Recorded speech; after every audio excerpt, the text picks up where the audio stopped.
के साथ सभी लोग welcome back to another game play channel. तो हम आ चुके हैं वापस अपने फ्री फायर बैक्स में। वो ये है पार्ट 4, क्योंकि मैंने अभी बहुत सारे पार्ट बना दिए और हम वापस अपने गेम में रिकनेक्टेड हो रहे हैं। क्योंकि मेरा स्टोरेज पता नहीं क्यों बार बार भर जाता है। ये मेरा बहुत पुराना फ़ोन है। अब मैं कोई ऐसा मोबाइल लेने वाला हूँ जिसका स्टोरेज कभी भरता ही नहीं हो। वैसे तो कोई ऐसा मोबाइल वर्ल्ड में लॉन्च हुआ है। अब देखते हैं हम वापस से रिकनेक्टेड होते हैं या नहीं।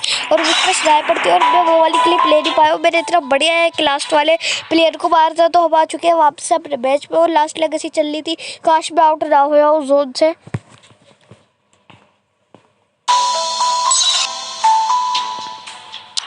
यार गाइस वो मैच खत्म हो चुका है। चलो गाइस अब चलते हैं। Bye bye, good bye, see you, tata. तो गाइस अब हमारा रिकनेक्टेड नहीं हो पाया है तो उसके लिए सॉरी यार। और हमारा नेटवर्क इशू भी इतना बढ़िया नहीं है तो लाइक एंड सब्सक्राइब करके जाना। ये सारी वीडियो अब मैं अपलोड करने जा रहा हूँ। Bye bye, good bye, see you.